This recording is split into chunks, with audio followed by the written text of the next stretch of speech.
حضرت یہی ہوتا ہے، جیسے دیکھا کہ موٹی گاؤں کو دبلی گائیں کھائی جا رہی ہیں، سمجھے آپ؟ اس کے معنی میں گائے نہیں کھا رہی تھی،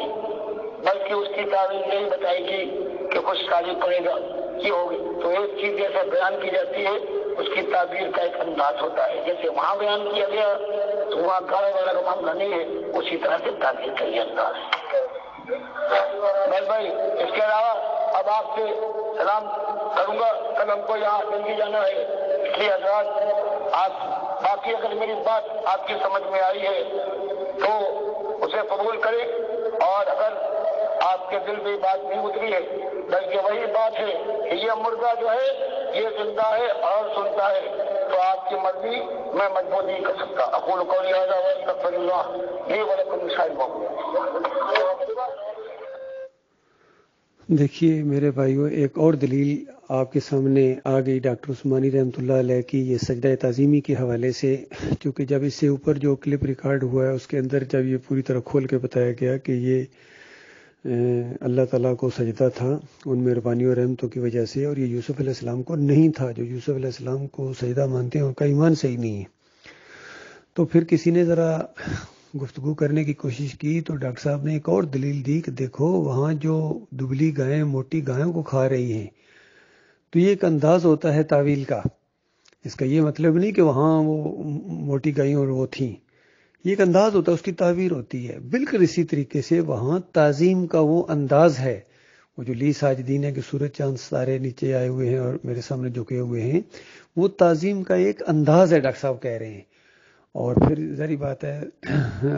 6 نمبر آیت کے اندر جو یعقوب علیہ السلام کے الفاظ میں اللہ تعالیٰ نے وہ تعبیر بتا دی، تعویل بتا دی، اور وہ ساری حرف جو سچی ثابت ہو گئی، تو شکر گزاری کے طور کے اوپر پورا خاندان اللہ کے سامنے سجدے میں گر گیا۔ یہ ساری بات تھی، لیکن محمد حنیف صاحب کے اور سید احمد کی سمجھ میں بات نہیں آئی ہے، اور انہوں نے جو اللہ کی طرف سجدے کا رخ تھا اس کو زبردستی ڈنڈے کے زور سے یوسف علیہ السلام کی طرف پھیر کے اس جماعت کو مشرک بنا دیا، اور بالکل اب ضد کے اوپر آ کے ڈٹ گئے ہیں۔ تو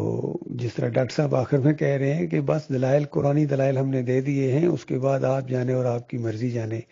نہ ہماری یہ ذمہ داری ہے اور نہ ہی ہمارے اندر یہ طاقت ہے کہ آپ کو زبردستی منوائیں۔ تو یہی بات آج ہم ان کو بھی یہی کہتے ہیں، محمد حنیف اور سید احمد کو بھی، کہ دلائل قرآنی آپ کے سامنے آ گئے ہیں۔ اب قرآن کی بات کے مقابلے میں اگر آپ اپنی بات چلانے کی کوشش کریں گے اپنے دماغ کے مطابق،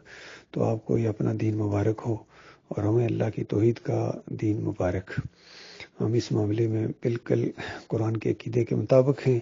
اور امام بخاری رحمۃ اللہ علیہ نے بھی اسی انداز سے اس چیز کو خوابوں کی تعبیر میں یہ چیز لے کے آئے ہیں۔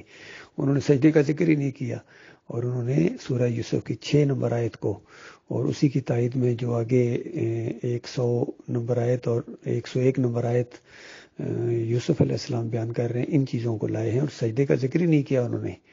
اور اس انداز سے امام بخاری کا بھی یہی عقیدہ ہے کہ یہ سجدہ اللہ کو ہوا ہے، یوسف علیہ السلام کو نہیں ہوا، اور ڈاکٹر عثمانی رحمۃ اللہ علیہ کا بھی یہی عقیدہ ہے، یہی تشریح ہے مومنانہ۔ لہذا ہم ڈاکٹر مسعود الدین عثمانی رحمۃ اللہ علیہ کے ہم عقیدہ ہیں، ساتھی ہیں، امام بخاری کے ہم عقیدہ ہیں، اور محمد حنیف کے مشرکانہ عقائد سے ہمارا کوئی تعلق نہیں ہے، بالکل بیزاری کا ہم اعلان کرتے ہیں۔